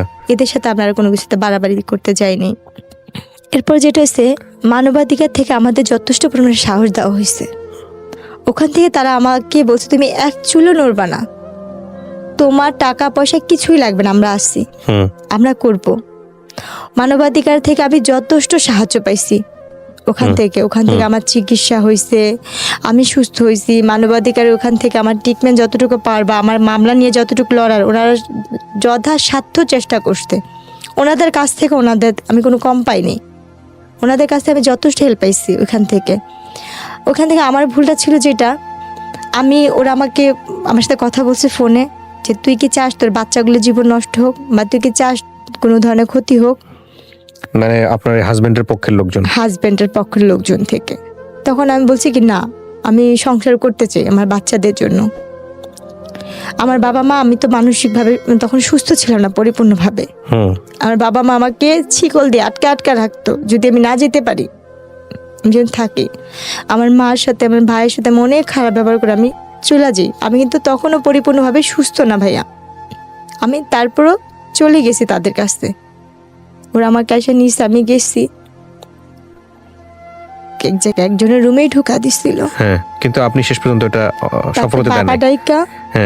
বাবা ডাইকা আপনি ওখান থেকে বের হয়ে আসলেন। ডাইরেক্ট বাপ ধরে পা জোড়া ধরছিলাম যে ও তো আমার স্বামী, ও আপনার কাছে দিছে কেন আমি জানি না। তখন উনি একটা গালি দেয়, বলছে যে ও কি মানুষের বাচ্চা, ও তো কাফের, ও তো এমনিতে মনে হয় তোমার বাবা, তো তোমার সাথে যেহেতু এই কাজ করছে তুমি এইখানে থাইকো না, তুমি চলে যাও। ও সব ধরনের কাজ করতে পারবো, ও একজন দালাল। ওই দিন আমার জীবনের শেষ রাতই বলা যায়। এরপর আপনি ডিসিশন নেন তাকে ডিভোর্স দিয়ে দিবেন? ডিভোর্স তো তারাই নিয়ে নিচ্ছে আমার থেকে, জোর করে মায়ের ধরে করে একটা কাগজে নিচ্ছে, বলছে কি এখানে একটা সই কর, একটা কাজে লাগবে। এটা যে অনেক আগে তার ডিভোর্স নিয়েছে সেটা আমি বুঝতে পারি। কত সালের এটা ঘটনা, ডিভোর্সটা? 2010 এর ভিতরে। আপনার বাচ্চার তখন বয়স কত? বাবুদের কত 8-9 মাস। 8-9 মাসের বাচ্চা ফেলে আপনাকে বাসা থেকে বের করে দেয়। 1 বছর হয় নাই না, হবে 1 বছরে ওদের একটা জন্মদিন। আপনি কি মামলা তুলে নিয়েছিলেন পরে? এই মামলা পরবর্তীতে কোথায় আছে, কিভাবে আছে, আপনার খোঁজ খবর নেন নাই? আমরা তো লেখাপড়া জানি, আমরা তো এইটাই রাখিনি, মানে ওই কাগজপত্রই রাখিনি, আর কোনো কিছুতে যাইও নি আর। আচ্ছা। উনি আমাকে কি করছে, যেখানে নিয়ে যাবে একটা গাড়িতে উঠা দিছে, যে এক জায়গায় যাবো আজকে, ওইখানে একটা অনুষ্ঠান আছে চলো। এটা কি ডিভোর্সের আগে না ডিভোর্সের পরে? এটা ডিভোর্সটা সে আমাকে আগে নিয়ে নিছিল, আমি বুঝিনি, মানে পেপারসে সাইন করার পরের ঘটনা? হ্যাঁ। আচ্ছা, তারপর? সেদিনই আমাদের জীবনের লাস্ট ওনার সাথে দেখা এবং শেষ বিদায়। উনি আমাকে একটা গাড়ি আসলো, মাইকো গাড়ি আসলো, গাড়িতে আরো 3-4টা মেয়ে ছিল, আর কয়েকজন লোক, একটা লোক ছিল চাঁদি ছিল, তার চুল নেই, আর আরেকটা লোক ছিল অনেক মোটা করে, আর একটা লোক বয়স্ক, একদম বাবার বয়স, আমার বাবার বয়স, বৃদ্ধ। তো ওই গাড়িতে উঠা দিল, আর আমার ব্যাগের মধ্যে কিছু কাপড় সেই ভাঁজ টাজ করেছে তার ফুপু আর সে। তো আপনাকে নিয়ে যাচ্ছে কোথায় আপনি জানেন না এটা? এরকম তো সে আমাকে অনেক অনুষ্ঠান, সে বাসাও আনে, বাইরেও নিয়ে যায় সহকার, হ্যাঁ এভাবে করে নিয়ে যেত। তো সেই দিনের মতন সে আমাকে নিয়ে গেছে, আর ওইটা বলছে সে একটা ঘরোয়া একটা নাটক নাকি বানাবে সে, এইটার জন্য সে নিচ্ছে, কারণ তার ফুপুরা মিডিয়াতে একটু টুকটাক কাজ করতো, তো ওই হিসাবে না। কিন্তু তো আপনি তো এর আগে একটা ভয়ঙ্কর রকমের দুর্ঘটনা আপনার লাইফে ঘটেছে, এই যে মানুষের রুমে পাঠিয়ে দেয়া, এবং সেখানে আপনি এরকম একটা ঘটনা ঘটার পরে তারপর আপনি তার কথা সাড়া দিচ্ছেন কেন? আমি তো পরিস্থিতি আমার বাচ্চাদের জন্য আমি কাজ করে টাকা আনতাম, সেটাতে আমার সংসার চলতো। একটা কথা বলি, আপনি কিছু মনে করবেন না, অন্যায় যে করে এবং অন্যায় যে সহ্য করে, আমাদের একটা প্রবাদ আছে, দুজনেই সমান অপরাধী। 1 বার করেছেন ঠিক আছে, 2 বার করেছেন ঠিক আছে, 3 বার 4 বার 5 বার 6 বার ধরে, মূর্খ বলতে আমি লেখাপড়া না করার মতো না, ঠিক আছে, কিন্তু তারপরে আপনি এতবার ব্ল্যাকমেল, মানুষ তো ভালো মন্দ বোঝে প্রাণী হিসেবে, শিক্ষার কথা বাদই দেন। ওরকম ভাবে বুঝতাম না তাকে, মানে আপনার জামাই ধরে নিয়ে গিয়ে অন্য একটা মানুষের ঘরের মধ্যে ঢুকিয়ে দিচ্ছে জোর করে, সেখান থেকে আপনি তার হাত পায়ে ধরে বের হয়ে আসতেছেন। আর আমার প্রত্যেকটা মুহূর্তে তাহলে ওই ছিল আমি মানুষটার সংসার আপনি করবো। আপনার পেপার থেকে সাইন করে নিচ্ছে, আবার ওই মানুষটা আবার ওটা কিসের আপনাকে sign করছে পাঠাচ্ছে। আমি তো জানতাম না, যেটা আমার তালাক সাইন ছিল, আমি তো জানি না এটা আমার তালাকের কাগজ। কিন্তু আপনি সাইন করবেন কেন পেপারে? কি কারণে, অনেক কি জিজ্ঞেস করেছে কারণে আপনাকে? উনি আমাকে বলছে এখানে একটা সই দাও, বাবুদের জন্য একটা করছি, বিমানা পলিসি করছে ওইখানের জন্য। আচ্ছা, তো একটা কথা বলে আপনাকে নিয়ে গেল বাইরে, নিয়ে গেছে। তারপরে আপনি দেখলেন যে তারপরে আপনাকে হচ্ছে হলো কোন একটা জায়গায় নিয়ে আর বিক্রি করে আমি দিচ্ছে। যেখানে যেতাম সেখানে তো আমার চিন্তা ভাবনা থাকতো এইখানে আমার ইনকাম হলে আমার বাচ্চাগুলো খাবে, আমি চলবো। আমার তো ওই জিনিসটাই কাজ করতো যে আমার জীবনটা এইভাবেই করে যাবে, ওই হিসাব করে যেতাম। হুম। তো সেদিন আমি খালি বললাম কি যে আজকে আপনি যাবেন না এই গাড়িতে, অন্যান্য দিন তো যান, আজকে আপনি যাবেন না। বলছে তুমি যাও, আমি ফুপুর সাথে আসতেছি, আমি ফুপু একসাথে ফুপুর গাড়িতে আসবো। হুম। তো যাক গেছে, যখন যাইতে যেতে অনেক যেখানে যেতেছে, আমি তো রাস্তাঘাট তো চিনি না। তখন আমি বলতেছি কি আর কত দূর যাবে, কোথায় অনুষ্ঠান? তখন ওই মেয়েরা বলতেছে কিসের অনুষ্ঠান হবে, কি হবে? আমি তো কিন্তু বোরখা পরাই, আমি তখন হাত মোজা পা মোজাও পরতাম। তখন আমি বলতেছি কি যে এই কাজের জন্য যাচ্ছে না, একটা অভিনয় হবে, নাটক হবে, টেলিফিল্ম, এসবে হবে না? বলছে পাগল তুমি, তোমার মাথা ঠিক আছে? আমরা তো যাচ্ছি একটা যেখানে ওইখানে এরকম এরকম কাজ হয়, আমরা তো টাকার বিনিময়ে যাই, ওখানে 6 মাস বা 3 মাস থাকি। ভাই তখন যে আমি কি পরিমাণে কান্না করতেছি গাড়ির মধ্যে বসে, আর বলতেছি যে আল্লাহ একটা বার আমাকে এই গাড়ি থেকে একটু মুক্তি দেওয়ার ব্যবস্থা করো, আমি যেন এই গাড়িটা থেকে বের হইতে পারি। এটা মনে হয় আমার জীবনের, আমার মনে আমার বাচ্চারা বা আমার বাবা মা আর কেউ দেখতে পারবো না আমি কোথায় যেতেছি, কার কাছে যেতেছি, এরকম করতেছিলাম। তো ওই মুহূর্তে গাড়িটা যখন ওই বার হবে, ফেরি পার হবে, ফেরি পার হওয়ার সময় ওইখান থেকে ওখানে একটা আপু ছিল, খুব ভালো ছিল। ওই আপুটা বলতেছে কি যখন ফেরিতে উঠবো তখন তোকে আমি একটু হেল্প করতে পারবো, বাথরুমের নাম করে তুই এখানে বেড়াইতে পারবি, যেহেতু তুই এখানে মেয়ে না। তারপর এরপর যখন বাথরুমের নাম করে এখান থেকে বের হইলাম, আমি বলে ওইখানে একটা রুম, মানে উপরে যে থাকে যে বাথরুমের সাইডে, ওদিকে একটা লোকের বললাম কি আমার ওই গাড়িটা তুলে নিয়ে যেতেছে, আমার একে একটু বাঁচাবেন। কয়জন লোক জমাট হলো, বলছে কোন গাড়িটা? আমি কিছু বলবো না, কারণ আমি ভয় পাইছি এদের কাছে, এদের তো আমি চিনি, এরাও যদি আমার দুর্বলতার সুযোগটা কাজে লাগায়। আর আপুটা বলছে কাউকে বলবি না, তুই এখান থেকে পালাইতেছিস, তুই কাউকে বুঝতে দিবি না, তাহলে এখানে যে পশুগুলি আছে সেগুলি তোর আরো ছিঁড়া খাইবো। আর তখন ওই সময়টা থেকে আমার ভিতরে একটা শিক্ষা তৈরি হইলো যে আমি এই দুনিয়ার কাউকে বিশ্বাস করতে পারবো না, এই দুনিয়ার কেউ কারো না। এরপরে ওইখান থেকে তখন অনেক রাত্র হয়েছে মনে হয়, তখন অনেক রাতই, ভালো মতনই রাত। তখন ওই সময় আমি লুকায় বাথরুমে বসে আছি, বাথরুম থেকে বের হচ্ছি না, কোনোভাবেই বের হচ্ছি না। আর আমি যে লোকগুলোকে বলছি ওই লোকগুলি আমাকে খুঁজতেছে। অনেকক্ষণ পরে ভালো করে বোরখার মুখটুক আটকে অন্য সাইডে এমন ভাবে বের হলাম যে আমি কাউকে কিছু বলিনি, আমি যে কোনো গাড়ি থেকে পলাইছি বা কিছু কাউকে কিছু বুঝতে দিইনি। আমি আমার মতো ওই ফেরিতেই বসেছিলাম। এরপর যখন ফেরিটা ঘাটে ভিড়লো, ওরা তো খুঁজতেছে কোনোভাবে পাচ্ছে না। আমি গাড়িটাকেও দেখতেছি লুকা এক সাইডের থেকে ভিতরে। ওখান থেকে দেখি কি গাড়ি থেকে 3-4 জন বের হয়েছে, চান্দমাতা যে লোক উনিও বের হচ্ছে। পরে আমি তাড়াতাড়ি করে জোরে জোরে হাইটা আগা ফেরির মধ্যে যে খাবারের দোকানগুলো থাকে না, যে খাবার খায় হোটেল টোটেল, ওইখানের ভিতর ঢুকছি খুঁজে খুঁজে। ওইখানে ঢুকে আমি এক সাইডে গিয়ে এক পাশে যে দাঁড়া, মানে এমন ভাবে করতেছি যে আমি দোকান থেকে কিছু কিনতেছি, যে আমাকে কেউ না দেখে বা না করে। কারণ আমি তখন বুঝি যে আমার যে করেই হোক আমার এই জায়গাতে বাঁচতে হবে, এবং আমি এইখান থেকে বাঁচার পরে ওই স্বামী নামে যে পশুটা ছিল তার সাথে আমি আর কোনো ধরনের যোগাযোগ করব না, তার সাথে আমি আর কোনো ধরনের সম্পর্কেই রাখবো না। আমার নসিবে যা আছে তাই হবে। কারণ আমি তো বাচ্চাদের রাখার জন্য, আমার বুকে রাখার জন্য আমি অনেক চেষ্টা করছি। আমার 2টা সন্তানকে আমি অনেক কষ্ট করে পালছি। আজকে আমার সেই বাচ্চাদের আমি চোখেও দেখি না, জানিও না কোথায় আছে, কিভাবে আছে, কিছুই জানি না। শুধু অভাবের কারণে আমি তার সব ধরনের অত্যাচার, সব ধরনের কথা আমি মাইনা নিচ্ছিলাম। এরপরে যে ওর গাড়িটা নেমে গেছে, গাড়িটার থাকে না, অপেক্ষা করে না আমার একজনের জন্য আর 10টা মেয়ে করবে, আর মানুষ যেহেতু ওখানে ভিড় হয়ে গেছে। এরপরে গিয়ে ওই গাড়িটা চলে গেল, আর আমি বসে রাখলাম যে এই ফেরিটা কখন আবার ওই পারে যাবে। ওই পারে গেলে আমি ওইখান থেকে গাড়িতে, আমি আবার একটা মুরব্বিকে আন্টিকে জিজ্ঞেস করলাম যে আচ্ছা খালাম্মা, আমি এখান থেকে ঢাকা গেলে কিভাবে ঢাকা যাব? পরে বলতেছে তুমি ঢাকা গেলে তো তোমার ঢাকার বাসে উঠতে হইব। তা আমি বলছি আন্টি ঢাকার বাস কোথায়, এইখান থেকে পাবো? বলতেছে না, ওইখান থেকে যে গাড়িগুলো আসবে তুমি সেইগুলিতে উঠবা, এটা তো ওদিকে যাবে, ওদিক থেকে যেটা আসবে সেটা ঢাকার দিকে যাবে। ওকে।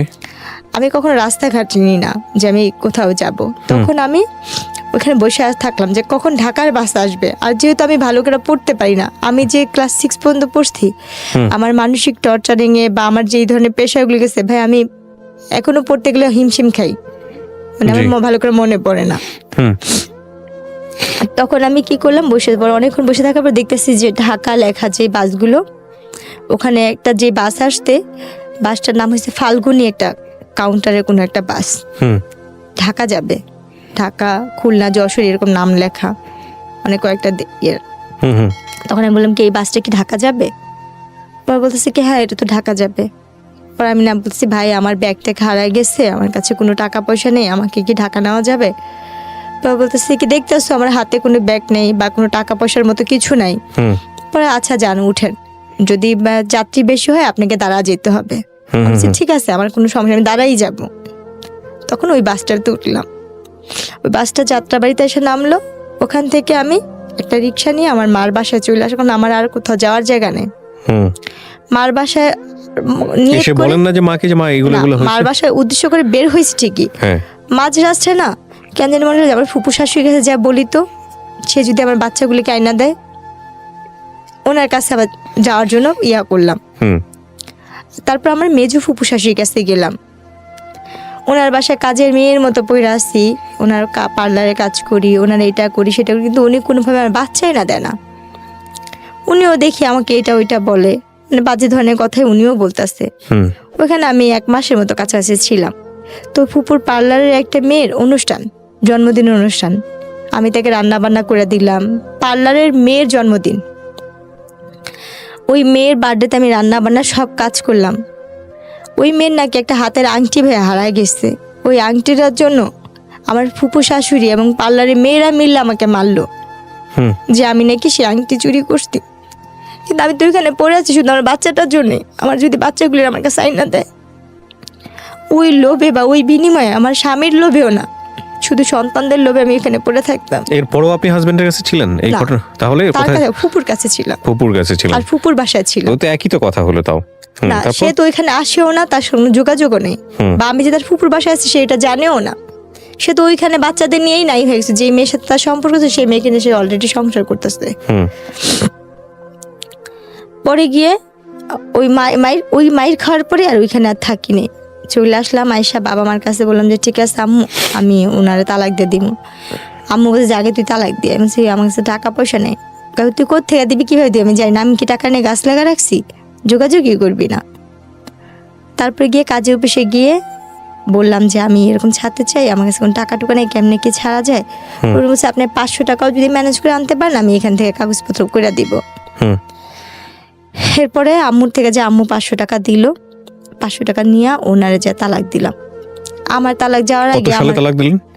এটা 2011 সালের। 11 সালের। বিয়ে হয়েছিল কয় সালে? 2007-এ কাবিন হয়েছে, আমাকে 9 সালে বাচ্চা পেটে নেওয়া অবস্থা উঠা নিচ্ছে।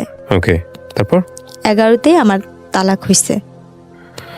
তালাক হওয়ার পরে ওনাদের সাথে আমার আর কোনো যোগাযোগ নেই, আমার কোনো কন্ট্যাক্ট নেই। এরপরে আমি আস্তে আস্তে মানে টেনশন, বাচ্চাদের জন্য টেনশন করতে করতে, আর ওই যে আমার মাথায় যে আঘাত পড়ছিল চোখে তো দেখি না, এক পর্যায়ে আমি আস্তে আস্তে অসুস্থ হয়ে গেলাম। তখনই আমি ব্রেন স্ট্রোক করি। স্ট্রোক করার পরে আমার অনেক কিছুই মনে নেই। তারপরে এইভাবে তখন এই আম্মুর সাথে থাকতাম, টুকটাক হাতের কাজ করতাম, থ্রিপিস না বিক্রি টিকচি করতাম, মানে আমার মতো যে কাজ করতে পারে আমি সেই ধরনের কাজটা যে করতাম টুকটাক। করা অবস্থায় এক বাসায় কাপড় বিক্রি করতে যেতাম। কাপড় বিক্রি করতে যাওয়া অবস্থায় ওনারা অনেক বড় লোক ছিল, আর আমি হয়েছে অনেক ধরনের সুতার কাজ, ব্লক বাটির কাজ, সব ধরনের কাজ জানি। আর যেহেতু আমার শ্বশুরবাড়িতে পার্লার ছিল, তাদের পার্লারের কাজটা আমি শিখে ফেলছিলাম। বাচ্চাদের জন্য খারাপ লাগতো, কিন্তু কিছু করার ছিল না। তো এক বাসায় যখন কাজ মানে কাপড় চোপড় দিতে যাই, আমার নকশি খাতা দিতে যাই আর থ্রি-পিস বিক্রি করতে যাই, ওই বাসায় ওনাদের ব্যাগের সাথে আমার ব্যাগের সাথে মিল্লা যায়।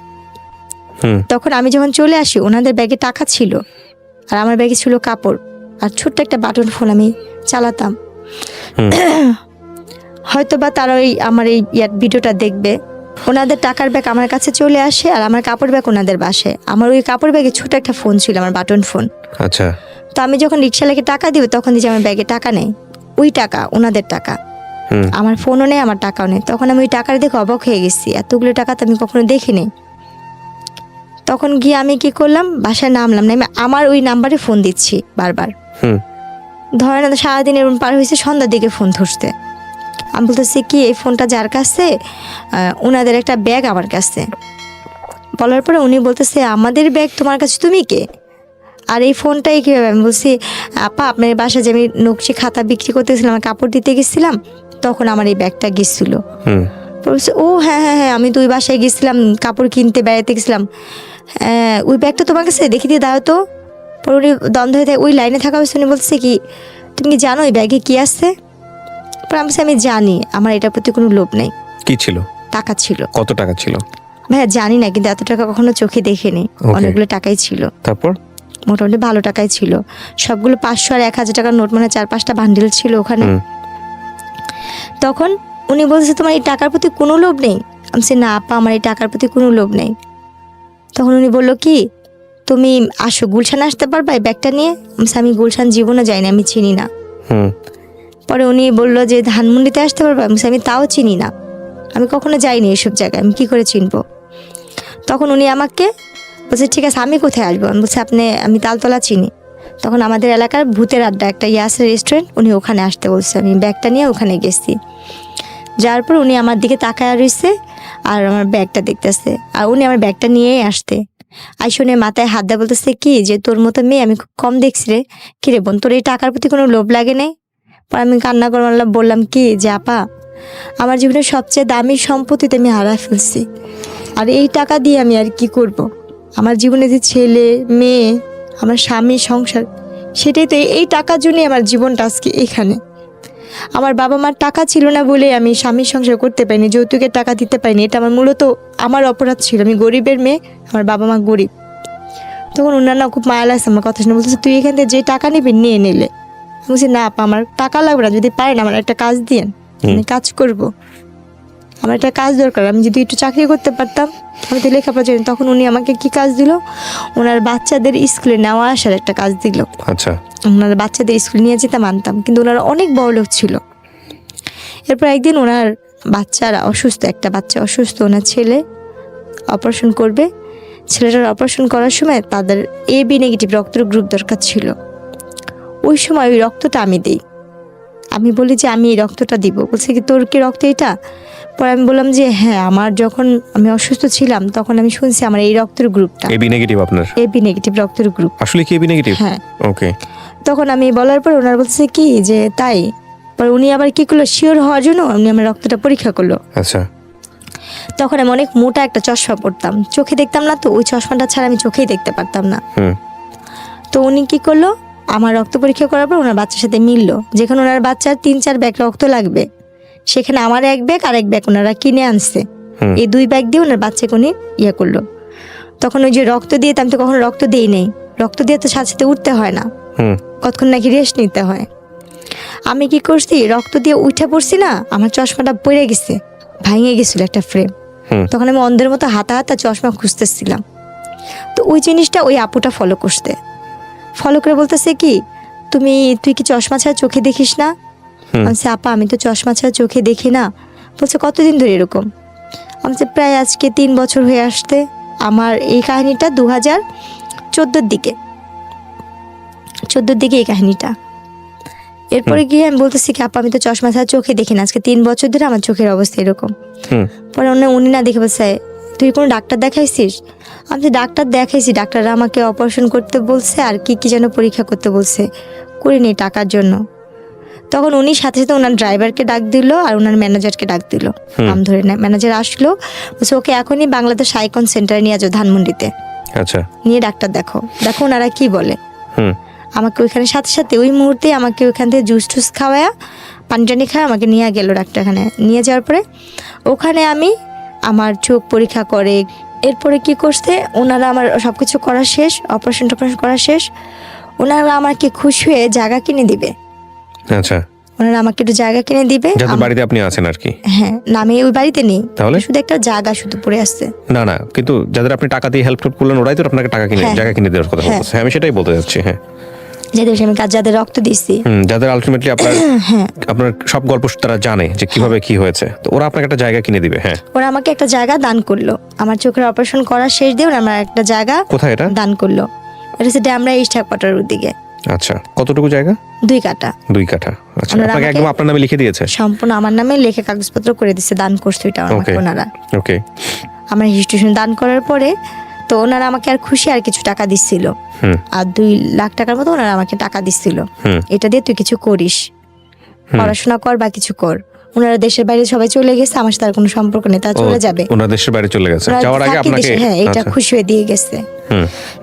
তো আমি ওই মুহূর্তে না ভাবছি কি, যেহেতু আমি লেখাপড়া যাই না, আমার 2টা বাচ্চা আছে, আমি ওই টাকাটা দিয়ে, যেহেতু আমার বাবা মাও খুব গরিব, ভাই বিয়ে করছে, ভাই ভাইয়ের মতো থাকে, যার যার মতো শেষে থাকে, আমি ওই টাকাটাকে বিদেশ যাওয়ার জন্য, তখন বিদেশে লোক নিতে আসতে বাসা বাড়ির কাজে বা কোনো ইয়াতে, বিদেশে চলে যাব, ভবিষ্যতে টাকা পয়সা জমিয়ে এই জমিটার উপরে বাড়িটারি করে থাকবো, বাড়িটারি করবো।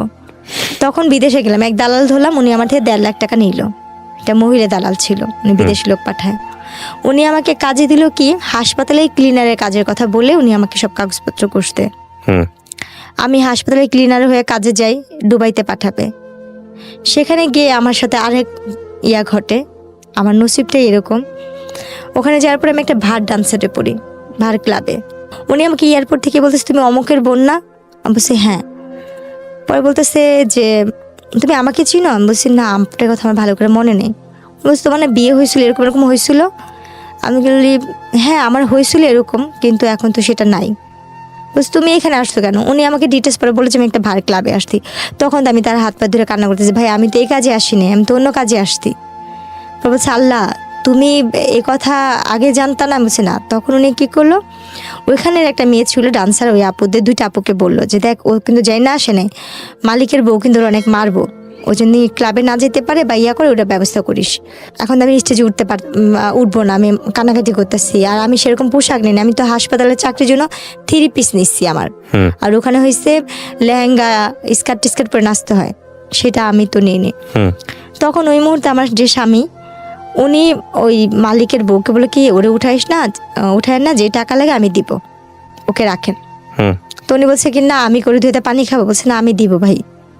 বলার পরে বলছে ঠিক আছে। তো 2 দিন আমি ভালোই ছিলাম, কিছু করে না। 2 দিন পর ও টাকা দেয় না, এখন আমাকে মারধর করতেছে, উঠাবে। তো ও আমার সাথে কি বড় বেমানিটা করতে, আর মানুষকে বিশ্বাস করে যে প্রতারণা করে, যেটা আমার মতো আর কেউ যেন না করে। আমি ওখানে যাই, ওই আপুগুলো আমাকে বলে যে দেখো তোমার তো এখানে আসতো, তুমি এক কাজ করো, 3 মাসের ব্যাপারই তো, এখানে শুধু নাচতেই হয়, খারাপ কিছু না, তুমি শুধু ডান্স করো। এখানে ডান্স করলে তুমি তোমার একটা পারিশ্রমে যে একটা ফল এটা নিয়ে যেতে পারো, এখানে তোমার অনুমতি ছাড়া কোনো খারাপ কাজ হবে না। দুবাইতে এরকম কোনো নিয়ম নেই। কিন্তু আমি বুঝি নেই ভাইয়া, আমাকে যে আমার স্বামী যেটা বলছে আমি সেটা, উনি বলছে কি এখানে নাচলেই তুমি খারাপই তৈব। আমি ওই জিনিসটাই ধরে যে আমি তো একবার তো অনেক কিছু দেখে আসছি খারাপ জগতের, আমি তো আর কোনো কিছু করতে চাই না, বা আমি তো আমার নিজের দেহটাকে বিক্রি করা ছাড়া সবকিছুই করছি, জীবন অনেক ধরনের মোকাবেলা করে আসছি, আমি আর কিছু করতে চাই না, আমি একটু সৎভাবে বাঁচতে চাই, সেটা পরিশ্রম করে 1 টাকা হইলে আমি নিয়ে খাবো। তখন আমি না ওর হাতে পায়ে জড়া ধরলাম যে ভাইয়া আমাকে এখান থেকে পাঠা দেওয়ার ব্যবস্থা করেন না, আমার বাবা মার কাছে আমার 2 কাঠা জায়গা আছে, আমি সেটা বিক্রি করে আপনাকে টাকা দিব দরকার হয়। এই কথাটা আমি ওকে নিজে থেকেই বললাম যে আমার 2 কাঠা জায়গা আছে, আমি বিক্রি করে দরকার আপনাকে টাকা দিব। তখন ও চুপচাপ থেকে তারপর দিন আমাকে বলছে তুমি যদি এখান থেকে বাঁচতে চাও তোমাকে আমার বিয়ে করতে হবে, আমাকে যদি তুমি বিয়ে না করো তাহলে তুমি এখান থেকে বাঁচতে পারবে না। তো এইভাবে ফুসলায় আপনাকে বিয়ে করে। হ্যাঁ, ও যখন ওইখানে বলছে আর আমি তো ওইখানে অসহায়ের মতন, তখন আমি না আমার মার সাথে এই কথা বলতে, আমার তো ফোন নাই, ওরে বললাম যে আমার মার সাথে একবার কথা বলতে দেন না, কেউ আমার মার সাথে যোগাযোগ করতে দিল না। আমি একটা জিনিস সংক্ষিপ্ত করে ফেলতেছি এখন, কারণ আমি জানি আপনার এই গল্পটা কোন দিকে যাবে। আমি খুব শর্ট করে নিয়ে আসি, যাতে আমাদের দর্শকরা যারা এতক্ষণ ধরে দেখছেন বা শুনছেন তাদের একটু প্রেসাইজ করতে সুবিধা হবে। এই লোকটাকে আপনি বিয়ে করেছেন, শুধু বিয়ে না, আপনি বিয়ে করার পরে দেশে চলে এসেছেন, এবং এই লোকটার উরসজাত একটা বাচ্চা এখন আপনার আছে, যে বাচ্চার বয়স কত? বাবুটার ফেব্রুয়ারি 14 তারিখে আসলে 2 বছর হবে। আপনি এই লোকটাকে বিয়ে করে দেশে আসছেন, সে কি আর দেশে আসছিল? ওনাকে যখন আমি দুবাইতে বিয়ে করি, উনি দুবাই নিয়মে বিয়ে করার পরে আমাকে বাংলাদেশে পাঠা দেয়, এবং আমি বাংলাদেশে চলে আসার পরে আমার বাবা মা বলছিল যে এই লোকটা ভালো হবে না খারাপ হবে। তখন আমার বাবা মা আমার অন্য জায়গায় বিয়ে ঠিক করে, এবং অন্য জায়গায় যেখানে বিয়ে ঠিক করে সেই ছেলেটা আনম্যারিডই ছিল। আমার প্রথম বিয়ে এবং আমার তখন কি আপনি কনসিভ আপনি জানতেন যে আপনি কনসিভ করেছেন? তখন আপনি জানেন ছিল না। ওর ফ্যামিলির সাথে কি আপনার যোগাযোগ হয়েছে? হ্যাঁ, ওর বাবা ফ্যামিলির সাথে যোগাযোগ আছে। ওর বাবা মা সবাই আমাকে নিয়েছিল, এবং ওর বাবা মার আগের বিয়ের কথাটা জানে না, পরবর্তীতে জেনেছে। পরবর্তীকাল তারা নাকি শোনা শুনছে, কিন্তু এটা আমার হাজবেন্ড কখনো ফেস করে নাই। এটা সম্পূর্ণ সে গোপন রাখছে। এখন বাচ্চা আছে, আপনার হাজবেন্ডের সাথে আপনার যোগাযোগ আছে? উনি আমার বাচ্চাকে 3 মাসে পেটে রেখে বাইরে চলে গেছে। আমার দেখেও নাই কখনো? না, আজ পর্যন্ত দেখেন না। আমার গয়নাগাটি লাস্ট পর্যন্ত যে যোগাযোগ হয়েছে আপনার সঙ্গে, তখন কি বলে আপনার হাজবেন্ড? লাস্ট কবে যোগাযোগ হয়েছে? কথা হয়েছে যেদিন আমার ছেলেটা হয়েছে, ঠিক সেই দিনই। 14 ছেলের বয়স কত? বাবুর হয়েছে ফেব্রুয়ারি 14 তারিখ, আসলে পুরো 2 বছর হবে। তার মানে আপনাদের ডিভোর্স হয়নি এখন পর্যন্ত? তাহলে এই ভদ্রলোক সম্পর্কে আমি ডিটেল কোনো কিছু আনতে চাচ্ছি না, যেহেতু আপনি এখনো তার ওয়াইফ। তো এই গল্পটা আপনি এখন বললেন, আপনার কি ভরণ পোষণ সে দেয়? সে আমাকে কোনো ধরনের সাহায্য, টাকা পয়সাও দিচ্ছে না, এবং আমার বাচ্চার কোনো দায়িত্বও নিচ্ছে না। আপনি কোনো মামলা করেছেন তার এগেইনস্টে? না, আমি তার সাথে সংসার করতে চাই, তার সাথে আমি সংসার করতে চাইছি বিধায় কোনো কিছু করি নাই। কিন্তু তাকে আমি অনেক ধরনের হাতে পায়ে ধরে রিকোয়েস্ট করতেছি, ফোন দিচ্ছি। উনি ডাইরেক্ট বলে কি, তুই কি তোর বাপের কাছে ফোন দিস, আমি কি তোর বাপ লাগি? উনি আপনাকে চায় না, বলে দিয়েছে চায় না, ডিভোর্সও দিবে না? ডিভোর্সও দিবে না। আচ্ছা, তাইলে আপনি এখন কি অবস্থায় আছেন, কি করেন আপনি? আমার এই ছেলেটাকে আমি 3 মাসে পেটে নিয়ে আমি মানুষের বাসা, আমার বাবা মা আমাকে মাইনা নেন, আমি তো একা বিয়ে করছি, এই জন্য মেনে নেয় না। তো আপনি এখন মানুষের বাসায় কাজ করেন, 3 মাসে পেটে নিয়ে আপনার বাচ্চাটাকে নিয়ে মানুষের বাসায় থাকেন। হ্যাঁ। আজকে এই গল্পটা বললেন, আমি জানি আপনি মানুষের কাছে সাহায্য প্রার্থী এই অর্থে যে আপনার একটা ব্যবস্থা হোক, কাজের ব্যবস্থা হোক, আপনার ছেলেটার একটা ভবিষ্যৎ নিশ্চিত হোক।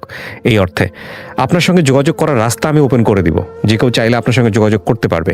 কিন্তু আপনি যে কারণে মানুষের বাসায় যান না কাজ করতে বা কাজে নেয় না, ঠিক একই সমস্যা কিন্তু এখানেও তৈরি হবে। আপনি কি বুঝতে পারছেন আমার কথাটা? আপনি আমাকে এটা বলছিলেন, বলছেন না, 1 বছর ধরে আমি আপনাকে বলছি। 1.5 বছরের প্রায়। হ্যাঁ, বলছি। কিন্তু আমার বাবুকে 3 মাসের থেকে শুরু করে আমি আপনাদের এখানে অনেক ফোন দিছি, অনেক যোগাযোগ করছি, কোনোভাবে না। তারপর বাবুকে 5 মাসে 6 মাসে নিয়ে আমি এখানে ডাইরেক্ট আসছিলাম। রাইট, আমি সেটাই বলতেছি যে সেই সমস্যাটা এখানেও তৈরি হবে। তারপরেও কি আপনি আপনার ফোন নাম্বার দিতে চাচ্ছেন যোগাযোগ করার জন্য? কেন দিতে চাচ্ছি ভাই, আমার দেওয়ালে পিঠ থেকে গেছে, আমার কোনোভাবে উপায় নেই। আমার বাচ্চাটাকে নিয়ে আপনারা কিন্তু জানেন আমি ফাঁসি দিতে গেছিলাম আমার ছেলেটাকে নিয়ে, অভাবের কারণে। আমার ছেলেটা দুধ খেতে পারে না, আমার ছেলেটা দুধের জন্য কান্না করে, আমি দুধ কিনা খাওয়াইতে পারি না, আমি ভাতের মার খাওয়াই। প্রিয় দর্শক এবং শ্রোতা, আমি সবকিছু আপনাদের কাছে ওপেন করেছি। আমার 2টা সন্তান আমি হারাইছি, আমি এই বাচ্চাটাকে নিয়ে এই গল্পটা অনেক কিছু শেখার আছে এই গল্প থেকে, যে একজন নারীর যদি শক্ত ভিত্তি তার পায়ের নিচে না থাকে। আমি এই ধরনের গল্প আপনাদের সামনে বহুবার উপস্থাপন করেছি, বহুবার, যে শক্ত ভিত্তি যদি তার পায়ের নিচে না থাকে, অর্থনৈতিক ভিত্তি যদি শক্তি না হয়, ডিসিশন নেবার ক্ষমতা যদি তার না থাকে, তাহলে একটা নারীর জীবন কতটা বিষে ভরা হতে পারে, সামাজিকভাবে সে কতটা পশ্চাৎপদ অবস্থার মধ্যে থাকতে পারে, সেটা হচ্ছে বাস্তব উদাহরণ। আরেকটি মানবিকতার জায়গা আছে আজকের এই জীবন গল্পে। আপনার এই মানুষটির সবচেয়ে বড় যে সমস্যাটি হয়েছে, সে যেখানে কাজ করতে যাবে চেহারাই তার জন্যে কাল হয়ে দাঁড়িয়েছে। আমরা আমাদের এই অনুষ্ঠানে অনেক মানবিকতার উদাহরণ দেখেছি। আমি চাই আমাদের এই বোনটির একটা ব্যবস্থা হোক। যিনি করতে পারবেন তার জন্য আমার অফুরন্ত দোয়া থাকবে। আমি নাম্বারটি ওপেন করে দিচ্ছি, বাট আপনাদের কাছে বিনীত রিকোয়েস্ট হচ্ছে, মানুষের পরিচয় দিয়েন, অ্যাটলিস্ট অমানুষের পরিচয় দিয়েন না, সাহায্য যদি করতে না পারেন। যদি এই বোনটির একটা কর্মসংস্থান হয়ে যায় বা একটা স্বাভাবিক জীবনে সে যেতে পারে, সেটা নিঃসন্দেহে অনেক বড় পাওয়া হবে। এবং একই সাথে যারা কিছুই করতে পারবে না, দোয়া করবেন ওর জন্যে। এবং যদি শেখার কোনো কিছু থাকে তাহলে অবশ্যই বলবো যে পায়ের নিচে মাটি শক্ত না করে কোনোভাবেই এমন কোনো সম্পর্কে জড়ানো উচিত না, বা কাউকে ইন্সপায়ারও করা উচিত না যে যাতে করে তার জীবনটা দুর্বিষহ হতে পারে। আমি শেষ একটা প্রশ্ন করব, তারপরে হলো আপনাকে আমি আপনার যোগাযোগ নাম্বারটা এখানে দিতে বলবো, যে নাম্বারে যদি কেউ সাহায্য করতে চায় সে যেন যোগাযোগ করতে পারে, এবং সেটা আপনি স্বেচ্ছাই করছেন, সমস্ত কিছু জেনে শুনে করছেন। আপনি আমাকে বলেন, আপনার তো 2 কাঠা জমি আছে, আপনি চাইলে ওটা বিক্রি করে দিয়ে তো একটা কিছু করতে পারতেন, কেন করেননি? ভাইয়া ওটা এমনভাবে যারা আমাকে দিচ্ছে আমি বিক্রি করতে পারবো না। এভাবে দেওয়া আছে? হ্যাঁ, এভাবে দেওয়া আছে। নাহলে তো ওইটা বিক্রি করলে আপনার 3 লাখ করে 12 লাখ করে কাঠা হইলে আমি 2 কাঠা বিক্রি করলে হয়তো নিচের পক্ষে 4 লাখ বা 5 লাখ টাকা হয়তো বা পাবো, কিন্তু এটা এমনভাবে তারা আমি বিক্রি করতে পারবো না। আচ্ছা, আমি নাম্বারটি দেওয়ার আগে আপনাকে আবারও সতর্ক করছি, এই নাম্বারটি দেওয়ার ফলে কোনো লিসনারের সঙ্গে, কোনো ভিউয়ার্সের সঙ্গে যে কোনো ধরনের ব্যক্তিগত সম্পর্কে জড়ানো, যে কোনো ধরনের নেগেটিভ কোনো কিছু তৈরি হওয়া, বা কোনো ধরনের কোনো কিছু যেটা আপনার জীবনের জন্য দুর্বিষহ হতে পারে, সেটার দায় দায়িত্ব সম্পূর্ণই আপনার। এ বিষয়ে ঢাকা FM বা আমি RJ কিবরিয়া কোনো ধরনের দায় নিব না। এটা জেনে শুনে আপনি নাম্বারটা দিচ্ছেন। কার সঙ্গে আপনি কথা বলবেন, কার সঙ্গে আপনি সম্পর্কে জড়াবেন, কার সঙ্গে আপনার কি হবে না হবে, সমস্ত সমস্ত কিছু আপনার, এখানে আমাদের কোনো দায় নেই। আপনি কি বুঝতে পেরেছেন আমার কথাটা? হ্যাঁ, সেটা বুঝতে পারছি। জেনে শুনে আপনি দিচ্ছেন, আপনার যদি ভালো হয় সেটাও আপনার, যদি মন্দ হয় সেটাও আপনার, ঠিক আমি আছে? এখানে সবার কাছে শুধু একটা কথাই বলবো, আমার জীবনে প্রথমে যেটা হয়েছে আমার বাবা আমার ভুলের কারণে, অভাবের কারণে আমার বাবা আমাকে বিয়ে দিচ্ছে। রাইট। এটা হয়েছে আমার তরফ থেকে কথা। আমার মতো জেসমিন যারা সবার ঘরে জন্ম হয়েছে, যারা গরিব ফ্যামিলি, বিশেষ করে এদের বাবা মা যদি রিক্সাও চালায় ভাত খাওয়া সন্তানকে যেন অল্প বয়সে বিয়ে না দেয়, এটা থাকবে। আর এখান থেকে আমি কি পাবো আমি সেটা জানি না, মানে চেয়ারের কারণে একটা বড় লোকের ঘরে দিয়ে দেয়, এটাও যেন না করে। কিন্তু আমার মতো এরকম একটু সুন্দর হলে বা একটু কিছু হলে চেহারার জন্য আহামরি বড় লোকের লোভ যাতে না করে একটা গরিবের ঘরে বিয়ে দেয়, যে রিক্সা Right, চালায় right. গামছায় ভরে ভাত আনবে, চাল আনবে, সেটা রান্না করে খাবে। এক্স্যাক্টলি। শুধু গরিবের মেয়ে বলে ভালো থাকবো বলে আমার বাবা মা ভালো দেখে বিয়ে দিয়েছিল। ওই বিয়েটাই আমার জীবনের অভিশাপ। আর আমি আমার জায়গা থেকে বলবো, যারা একটু কোনো কিছু কারোর মাধ্যমে সাহায্য পাওয়ার পরে অন্য কাউকে বিশ্বাস করে ভালোবেসে কারো কাছে যেন না যায়। ফোন নাম্বারটা বলেন, আপনার কোনো ফোন নাম্বার আছে যেটা আপনার সঙ্গে কথা বলা যায়? নাম্বারগুলো হয়েছে আমার। জি বলেন, এটা কি আপনার নামে রেজিস্ট্রেশন করা আছে ফোন নাম্বারগুলো? আমরা কিন্তু চেক করিনি। হ্যাঁ বলেন, আমার নামে বলেন। 01945887880। আচ্ছা, আরেকটা? আরেকটা হয়েছে 013007385। আচ্ছা, আপনি যে দুটো নাম্বার দিলেন এই দুটো নাম্বারে কি বিকাশ করা আছে বা নগদ করা আছে? আচ্ছা, প্রিয় দর্শক এবং শ্রোতা, আমি বারবারই আপনাদেরকে বলি, এই দুটো নাম্বার আসলে ওর যতটা আর্থিক সাহায্য দরকার তার চেয়ে বেশি দরকার ওর একটা কর্মসংস্থানের, তার চেয়ে বেশি দরকার ওর সন্তানের সিকিউরিটি। আমি ইন্সপায়ার করব যে ওর অন্তত এই জায়গাটা আপনারা এনশিওর করেন। আপনারা খেয়াল রাখবেন যে এই গল্পটা আসলে মানুষ বলে যে কাঙ্ক্ষিতভাবে চেহারা চায়। আমি বহুবার ওকে 1 বছর 1.5 বছর এখানে নিয়ে আসছি, ও আমাকে ঘুরে ফিরে একটা কথাই বলছে, ভাইয়া মানুষের সৌন্দর্য নাকি মানুষের জন্য পজিটিভ, আমার জন্য সৌন্দর্যটাই অনেক বেশি নেগেটিভ হয়ে গেছে। তো সেই জায়গাটা থেকে চলেন, ওর জন্য আমরা যদি পারি ওর একটা কাজের ব্যবস্থা করি, ওর একটা কর্মসংস্থানের ব্যবস্থা করি, এবং যে যেভাবে পারেন ওর পাশে দাঁড়ান। আমরা চাই ওর সন্তানের একটা ভবিষ্যৎ হোক। আমি আমার জায়গা থেকে আপনার গল্পটা 1.5 বছর ধরে আপনাকে ঘুরিয়ে প্রত্যেকবারই আপনাকে আমি ইন্সপায়ার করেছি গল্পটা না বলার জন্য। আমি কি ঠিক বলেছি? হ্যাঁ, আপনি আমাকে অনেকবার না ফিরাই বলছেন। দিছি। আর আমি বারবারই আপনাকে সেই কারণে আসছি, আমার চলার মতো কোনো পথ নেই। আর আমি কোথা থেকে আমি আর কোথাও আমি আপনার গল্পটা এই জন্যই প্রচার করলাম যাতে করে এই গল্পের শিক্ষণীয় বিষয়গুলো নিতে পারে। কারণ আমি জানি গ্রামের মানুষ থেকে শুরু করে সবাই আমার এই অনুষ্ঠানগুলো দেখে, সব শ্রেণীর মানুষগুলো দেখে। আপনি যে কথাগুলো লাস্টে বলছেন না, যে সামর্থ্য যতটুকু অতটুকুই যাওয়া উচিত, এটাই হচ্ছে এই গল্পের সবচেয়ে গরিবের বড়। দেওয়া ভালো, কিন্তু গরিবের কাছেই যেন যায় এই যাওয়া সম্পর্কের ভালো, জায়গা কিন্তু থেকে। কোনো বড় লোকের কাছে। আর একটা মেয়ে যদি কম শিক্ষিত হয়, তাকে কম শিক্ষিত ছেলের কাছেই বিয়ে দেওয়া ভালো। কোনো শিক্ষিত ছেলের কাছে দিবে, সে খোঁটা দিবে। হাতে গোনা কয়েকজন দেখা যায় আল্লাহ দুনিয়ায় ভালো থাকে, যেমন যাদের ম্যাক্সিমাম সিনারিওটাই এরকম। হ্যাঁ, যাদের মধ্যে যারা আমাকে হেল্প করছে তারা ভালো ছিল, বা আমি কাউকে বিশ্বাস করে গেছি এটা আমার ভুল ছিল, বা আমি যেখানে কাজ করতে যাই কেউ আমাকে কাজে নেয় না, কাজের আগে বলে কি তোমাকে কি কাজে নিব, দেখা গেছে আমার স্বামী বা আমার ছেলে তোমার সাথে, তখন আমার Right, মুখ right. ঢেকে কাজ করতে হচ্ছে। Right, আতঙ্কের আমি জায়গা।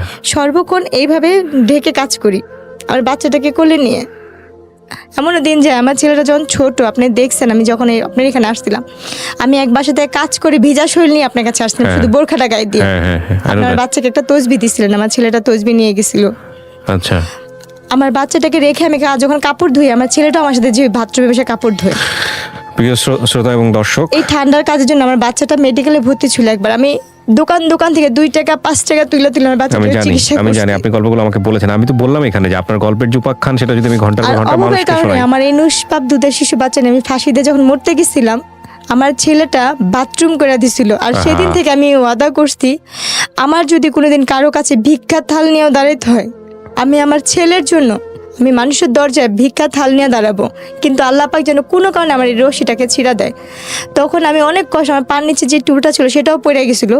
আর মৃত্যু যে কত ভয়ানক হয় আমি সেই দিন দেখছি। এর আগের কথা আমার মনে নেই, কিন্তু চোখের সামনে আমার ওই অতটুক 6 মাসের বাচ্চা পায়খানা করে দিছিল। কি করছিলেন আপনি? ওরও ঝুলাই ফেলছিলেন একসাথে একই রশিতে, যদি না দিতাম সেদিন 2 দিনে মারা আমি যেতাম। জানতে চাই না। প্রিয় দর্শক এবং শ্রোতা, আমি শেষ করছি। ভালো কিছু হোক, এই অনুষ্ঠানের অনেক বড় শক্তি আছে, অনেক ভালো কিছু, অনেক ভালো। আপনি হাতের কাজ জানেন? হ্যাঁ। কি ধরনের হাতের কাজ জানেন? আমি সেলাইয়ের কাজ জানি, কাঠচুপড়ির কাজ জানি, কিন্তু আমার কোনো সামর্থ্য নেই। আমি একটা মেশিনও কিনতে পারি না। আমি আজকে কয়েক মাসের, আমার 6 মাসের ঘরবার টাকা জোগাড় হয়েছে এই লকডাউনের জন্য। আমি কোথাও কাজ করতে পারি না দেখে আমার ঘরবার টাকাও দিতে পারি না। যতটুক টুকটাক ছিল সেগুলো আমার এখন আপনার একটা নাই। ব্যবস্থা নিশ্চয়ই হবে। ভালো থাকুন প্রিয় দর্শক এবং শ্রোতা, ওর ভাগ্য পরিবর্তন হবেই হবে ইনশাল্লাহ।